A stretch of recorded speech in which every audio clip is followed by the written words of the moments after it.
This story is inspired by a recent case in the United States involving a respected sports coach who was accused of stalking and home invasion. Names and details have been changed for storytelling, but the events follow the real pattern of how the case unfolded. In a quiet suburban town in the Midwest, most people believe they knew who Daniel Harper was. A former college football coach, well-spoken, disciplined, and respected in the community. Parents trusted him, students admired him, neighbors waved when he passed by.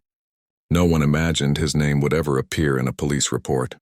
The woman at the center of the case, Emily Carter, lived alone in a small rented house just a few miles from the campus. She worked in sports administration and had crossed paths with Daniel professionally. At first, their interaction was normal.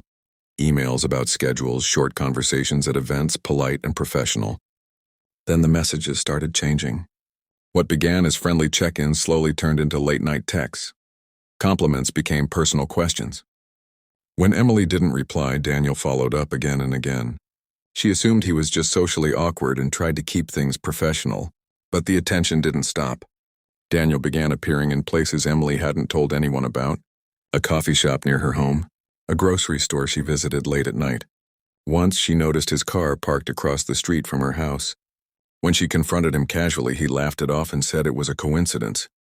Emily tried to ignore the growing unease. Over the next few months, the messages became more intense. Daniel spoke about feeling misunderstood, about how people like him were always judged unfairly. When Emily stopped responding completely, his tone changed. The text became emotional, then angry. She blocked his number. That's when the letters appeared. Handwritten notes left near her door. No signature. Just short sentences saying he wanted to talk, that he deserved an explanation, that she shouldn't ignore him. Emily contacted local police. Without direct threats, there was little they could do at first. They advised her to document everything. One night around midnight, Emily heard footsteps on her porch. She froze, listening. The handle of her front door moved slightly, as if someone was testing it. She called 911 and whispered, terrified that someone was outside. By the time officers arrived, no one was there. But a footprint was left near the door. Days later, security cameras from a neighbor showed a familiar car driving slowly past her house multiple times that night. The license plate matched Daniel's. Police brought him in for questioning. Daniel denied everything. He said he cared about Emily's safety, claimed he was checking on her. There was no arrest, yet Emily installed more cameras, changed her routine, told close friends. Then came the night that changed everything. Emily returned home from work and found her front door slightly open. The lock was damaged. Inside, nothing was stolen. But her bedroom had been disturbed. Drawers opened, personal items moved. She ran outside and called 911. Officers treated it as a home invasion.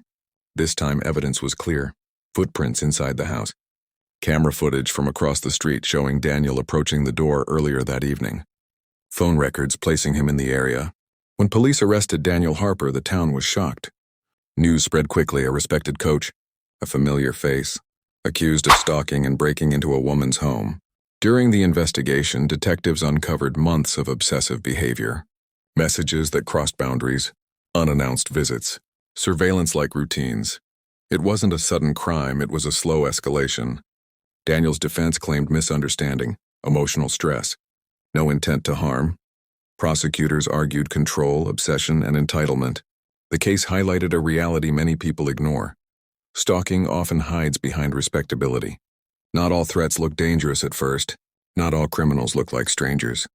Emily later spoke through a statement, saying she never imagined someone so trusted could make her feel unsafe in her own home. The case moved through the courts, and Daniel faced multiple charges related to stalking and unlawful entry. For the town, it was a hard lesson. Reputation doesn't guarantee character, and ignoring early warning signs can allow something dangerous to grow quietly.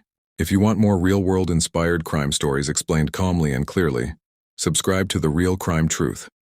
Thank you for watching.